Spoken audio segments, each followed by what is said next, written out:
Alors, je vais demander un tout petit peu de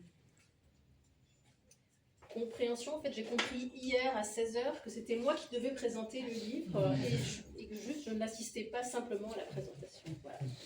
En fait, moi, je ne suis pas du tout l'éditrice des éditions La Veilleuse. J'accompagne cet éditeur du côté des relations presse sur quelques titres déjà l'année dernière et là, cette fois-ci à l'automne. Donc, il y a une petite modification au niveau de la date. C'est un livre qui devait sortir au mois de septembre. Il est décalé au 1er octobre. C'est un texte d'un auteur d'origine irakienne qui s'appelle Oussama al-Shamani et qui vit en Suisse depuis, je regarde juste ma petite fiche, depuis 2002. Donc, il a fui son pays pour des questions de censure, parce qu'il est écrivain, aussi dramaturge.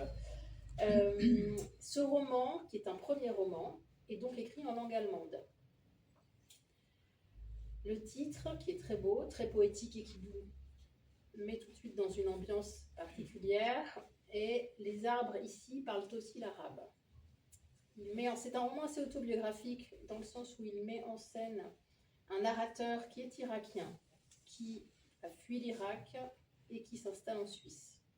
Et donc, dans ce processus d'émigration et de tentative d'intégration dans son nouveau pays, il doit faire face à plein de choses évidemment très nouvelles, à commencer par un truc aussi basique que le climat, parce que je rappelle qu'en Suisse, en hiver, il neige. Voilà, donc ça c'est quelque chose de très nouveau. C'est donc un choc culturel mais aussi thermique.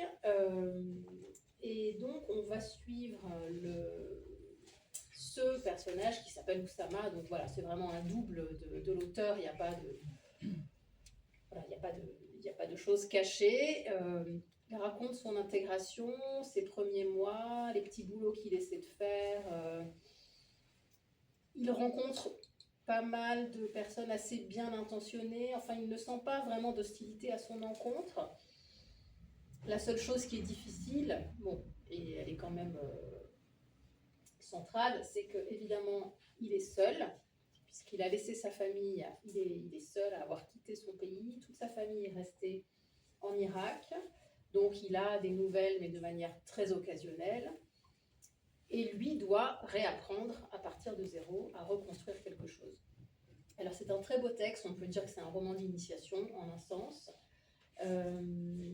Ce qui est beau, c'est que dans l'apprentissage qu'il fait de sa nouvelle langue, des nouveaux us et coutumes, de la manière de vivre de la Suisse, il mesure évidemment la différence culturelle et ça passe aussi par une nouvelle structure de pensée.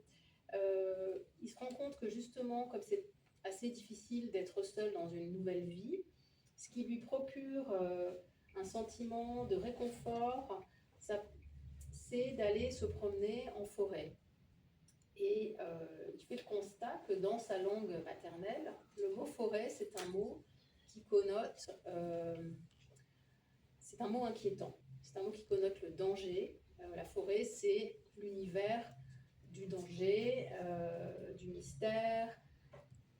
Et c'est bizarre parce que quand lui fait cette expérience de se promener en forêt en Suisse, et parfois même dans la neige, et il randonne pendant des heures, en fait, c'est à peu près le seul moment où il arrive à se reconnecter avec lui-même, avec les éléments, avec les arbres. D'où aussi le titre du roman, Les arbres ici parlent aussi l'arabe, parce qu'il se rend compte que ça lui permet de revenir aux sources des choses.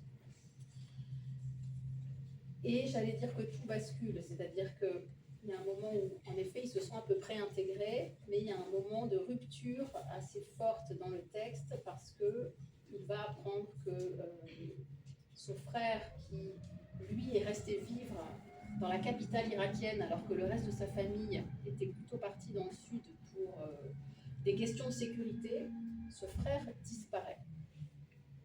Alors, il a probablement été enlevé. Cette mise en abîme de la distance, c'est-à-dire que même dans le pays, quand on n'est pas sur place, c'est très difficile d'entreprendre des recherches, mais lui, à des milliers de kilomètres, que peut-il faire? Donc, il essaie de rester en contact le plus possible, d'appeler sa famille régulièrement, mais il y a ce sentiment d'impuissance qui est complètement décuplé. Alors, le texte n'est pas du tout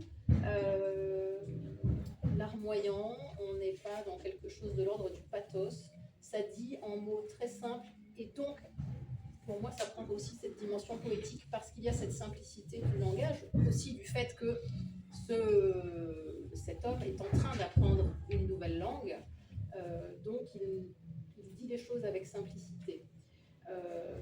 Et pour moi, c'est ça qui fait ressortir encore davantage les émotions, parce qu'on est à fleur de mots et à fleur de peau. Donc voilà, je trouve que c'est un très beau texte. Et je vais juste dire quelques mots sur l'auteur, qui est donc maintenant qui vit à Zurich, qui écrit en allemand, qui fait, si j'ai bien compris, beaucoup de rencontres, qui est invité dans de nombreux festivals, qui a reçu de nombreux prix pour ses romans, qui parle également français, je le dis au cas où il y aurait des envies de le recevoir. Et il est aussi critique littéraire pour la radio et télévision suisse allemande. Voilà. La couverture, je me permets juste peut-être de vous montrer, même si ça va être tout petit, mais voilà, je trouve que la maquette est très belle. Et j'ai pas encore de texte, mais d'ici 3 semaines, ah ben voilà, vous l'avez sur l'invitation. Voilà, donc merci beaucoup. C'est qu'un point, c'est un texte que j'ai vraiment beaucoup aimé et qui, je pense, touche beaucoup de choses à l'intérieur.